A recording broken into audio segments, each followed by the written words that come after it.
կապված պարոն Սաղաթելյան, Ադրբեջանից հնչել է կրկին հայտարարություն, Հաջիևը խոսել է սահմանադրությունից եւ ասել է, որ ազդակներ են ստանում, որ այդ հանրաքվեն կլինի, այս պահին փաստացի խորհրդարանում նախագծի անցկացման համար անհրաժեշտ ձայները չունի քաղաքացիական պայմանագիրը, բայց այստեղ քիչ առաջ պատգամավորներից մեկը ԿՓ-ի ասում էր, որ գուցե գտնվեն ընդդիմության շարքերում այնպիսի պետականամետ անձինք, ովքեր կքվեարկեն ամեն դեպքում այդ նախագծի հավանականությունը։ Դրանց հիմա պետական մարդիկ են ասում, հա։ Բայց ավարտեմ, պարոն Սաղաթելյան, հնարավոր է ամեն դեպքում ընդդիմությունը ինչ որ փուլում միանա այդ օրակարգին, թե բացառվում է կողմ քվեարկելը սահմանադրությանը եւ ընդհանուր առմամբ դուք ինչ եք կարծում այդ երկու երրորդը չունենալով նաեւ ակնարկներ կան, որ դե եթե ժողովուրդը ուզենա ընդունվի այդ սահմանադրությունը, պատգամավորները պարտավոր են ժողովրդի կամքին ընդառաջ գնալ։ Սա ինչ կարող է նշանակել։ Նախ բացառում եմ մեր մասով, որ կմիանան ԿՊ-ին այդ նախաձեռնությանը, պարզապես բացառում եմ։ Բայց շատ խորքային հարց եք ասում, տեսեք ինչա տեղի ունենում։ Իրենք սկսում են ժողովրդին լարել մեր դեմ, որպեսզի կարողանան հետո այս սպառնալիքի, շանտաժի, այս քայլերի ներքո բավարարեն Ադրբեջանի պահանջները։ Այո, ես համարում եմ, որ Նիկոլ Փաշինյանը եւ քաղաքացիական պայմանագիրը տվել են մեկնարկը, որ ով չի օգնում մեզ կատարենք Ադրբեջանի պահանջը, դրանք հակապետական ուժեր են։ Եվ ես չեմ բացառում, ինքը կոչ անելու ժողովրդին հավաքելու է, փորձելու է մեր վրա ճնշում բանեցնել, որպեսզի բավարարեն Ադրբեջանի պահանջները, որովհետև Նիկոլ Փաշինյանը խոսք է տվել Ալիևին եւ այդ խոստումը կատարելու բավարար քվե չի ստացել, փորձելու է շանտաժի, սպառնալիքի, ձերբակալությունների, կալանավորումների, իմիջիալոցես բռնաճնշումները նաեւ պայմանավորված են դրանով, որպեսզի երկրում ջարդի դիմադրությունը, ոչնչացնի դիմադրության օջախները, որ կարողանա Ադրբեջանի պահանջները բավարարել։ Մենք գտնվում ենք այս փուլում եւ մեր երկրի գլխավոր հիմնական օրակարգը այս պահին սա է։ Բնականաբար հակազդելու նկատի ունեմ օրինակ խորհրդարանական մակարդակով միայն թե այնուամենայնիվ փողոցային պայքարել կսկսվի։ Ես չեմ պատկերացնում հաջողություն բացառապես խորհրդարանական աշխատանքով։ Ես գտնում եմ, որ մեր ուժը խորհրդարանում բավարար չի փոփոխության հասնելու համար, դրան պետք է ավելանա մեր ժողովրդի ուժը փողոցում Հայաստանի Հանրապետության հրապարակներում։ Այո, ես մի քանի ամիս առաջ եմ այդ մասին հայտարարել, որ ոչի ճակատ ստեղծելը դա անհրաժեշտություն է։ Այսօրվա մեզ ներսից իհարկե բոլոր տարաձայնությունները պետք է մի կողմ դրվի, այդ թվում նաև արտախորհրդարանական բազմաթիվ ուժեր, ովքեր դեմ են մեզ դրսից եւ ներսից պարտադրվող օրակարգին, պետք է միավորել բոլորի ջանքերը, որ կարողանանք այս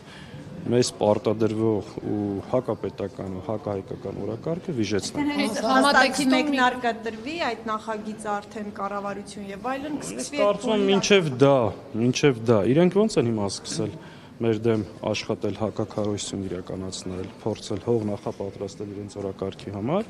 մենք հիմիկվանից պետք է նախաձեռնենք, որ այդ իրավիճակում պատրաստ լինենք։ Ու այս աշտանը Հայաստանի համար ակնհայտ է, որ սպասում են ծանր զարգացումներ։ Եվ ընդդիմության գլխավոր օրակարգ իմ կարծիքով պետք է լինի դա։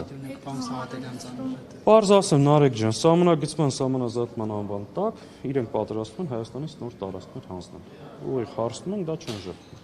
Պատրաստում են չունենալով համապատասխան քվե փոխել սահմանադրությունը։